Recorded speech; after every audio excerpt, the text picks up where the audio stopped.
Você não acredita em Papai Noel, em Coelhinho da Páscoa, enfim.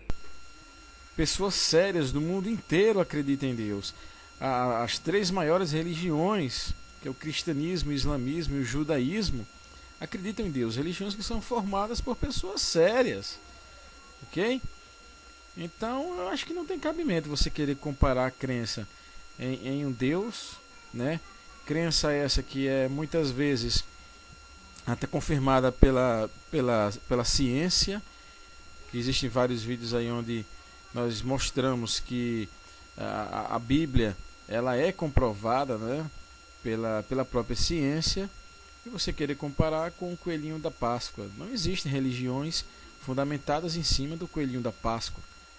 Em relação ao Papai Noel, é uma criação da Coca-Cola, todo mundo sabe disso. Existe alguma religião que as pessoas creem em Papai Noel? Não existe, que não ocorre em relação a Deus. Existem diversas religiões que creem na existência de Deus. Existe uma passagem na Bíblia, Números 15, onde um homem é encontrado catando alguns gravetos no sábado. Os soldados levam ele até Moisés e Deus o diz que esse homem seja punido de morte, a assembleia o apedreje fora do acampamento. Então eu te pergunto, Demétrio, você é fiel a Deus ou aos seus negócios? Nós, cristãos,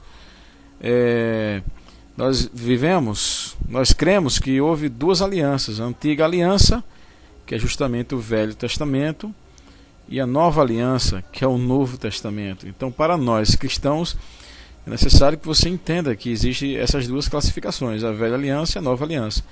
Na antiga aliança, é claro que Deus ele passou todas as diretrizes, todos os estatutos e todos os mandamentos referentes, no caso específico, ao trabalho. As pessoas poderiam trabalhar durante 6 dias na semana, mas no sábado eles receberam uma ordem expressa de Deus de que deveriam descansar, deveriam consagrar a Deus aquele dia. Ou seja, Deus deu 6 dias e pediu apenas um dia. E é claro que havia punição estabelecida. No caso desse homem aí, ele foi pego desobedecendo uma lei, uma ordem que havia sido estabelecida. Nós sabemos que nenhuma sociedade vive sem lei, nenhuma sociedade vive sem ordem. Ok? Então Deus havia estabelecido isso. Eu acho que não custava nada para esse homem trabalhar, fazer tudo aquilo que ele quisesse durante os 6 dias e um dia apenas ele descansar. Ok? Como ele não fez e como ele foi pego, a lei ela era clara, a lei ela era evidente, teria que haver uma punição. Aí você faz uma pergunta ao Demétrio que eu não vejo muita ligação com a escritura que você citou.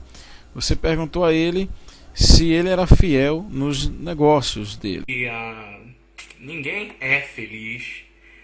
Felicidade é um estado, não é uma constante. Então isso é relativo. Você fala que felicidade é um estado e não uma constante. De certa maneira você fortalece a minha fé com essas suas palavras. Por quê? Porque dá para perceber a diferença de uma pessoa que não crê em Deus para uma pessoa que crê, de uma pessoa que não tem Jesus para uma pessoa que tem. Porque, meu amigo, com certeza eu posso afirmar na maior tranquilidade do mundo de que a minha felicidade ela é constante. Agora, sempre foi assim? Não.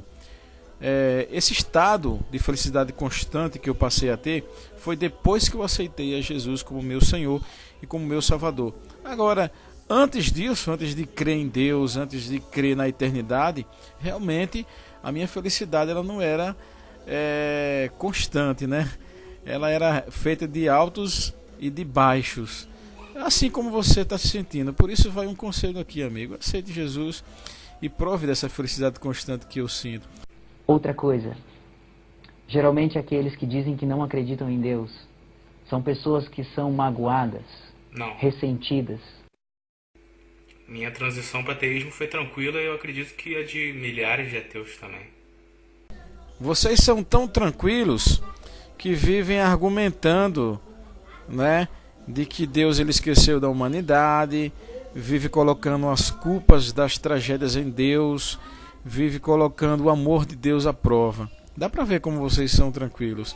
Vocês são tão tranquilos que vivem criando comunidades como Jesus deveria ter apanhado mais, está lá no Orkut há um tempão, como Onde está Deus, né?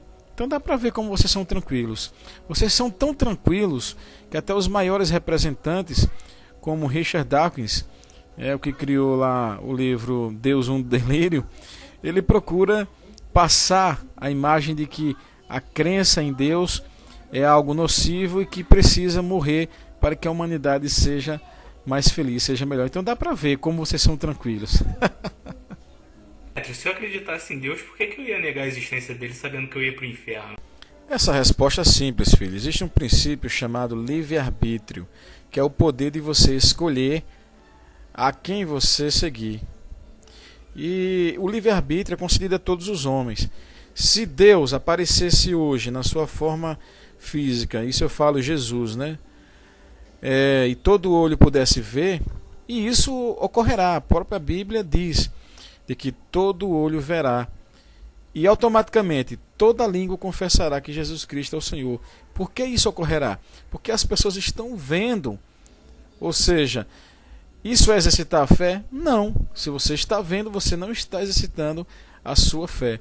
E aí vai ser tarde demais para alguns, né? Porque elas duvidaram todo o tempo, não quiseram buscar, não quiseram ter a sua própria experiência com Deus. Então, quando Ele voltar, que essas pessoas virem o seu grande retorno, né, vindo sobre os céus, elas vão dobrar os joelhos e vão dizer: é verdade, tudo aquilo era verdade. E aí vai ser tarde demais. Eu espero que não seja para você. Espero que você comece, né, a pensar mais sobre essas coisas. Apesar de nós não vermos Deus, Deus ele deixou muitas evidências da sua existência. Essas evidências, inclusive, estão sendo escritas até por cientistas famosos que eram ateus, como, por exemplo, Francis S. Collins. Ele escreveu um livro, né, falando sobre diversas provas da existência de Deus. O problema é que as pessoas endureceram o seu coração. Se você abrir um pouquinho o seu coração, se você começar a investigar realmente se Deus existe, você começar a pedir isso a Ele: se o Senhor existe, mostra-se a mim. Pode ter certeza que você vai conhecê-lo. Só mais uma coisa: depois que você aceita Deus, depois que você aceita Jesus em sua vida e você começa a buscá-lo, você passa a ter experiências e você pode ouvir a voz de Deus. Eu tenho minhas experiências, não vou falar aqui porque eu sei que você é um ateu, não acredita em Deus, e a Bíblia diz que nós não devemos lançar nossas pérolas aos porcos. E já que o Evangelho é uma mentira e nada disso funciona, vamos supor que nós cheguemos aí ao fim da nossa vida e Jesus não voltou, essa coisa do Evangelho é uma besteira e nós morremos. Nós cristãos, perdemos alguma coisa? Tempo e dinheiro. Sim, tempo é dinheiro. Mas apesar disso, as pessoas, inclusive diversos ateus, vivem no bar enchendo a cara, depois dirigindo e cometendo acidente no trânsito. Tempo é dinheiro. Mas apesar disso, as pessoas a perdem fazendo uso excessivo de droga. Tempo é dinheiro, mas apesar disso, as pessoas cometem crimes. Tempo é dinheiro, mas as pessoas roubam, as pessoas adulteram, as pessoas praticam toda sorte de coisas que acabam afetando os outros. Tempo é dinheiro. Eu pergunto, o que é melhor? Estar esse tempo numa igreja, louvando, adorando a Deus, aprendendo bons princípios, ou nesses locais que eu falei, fazendo essas besteiras?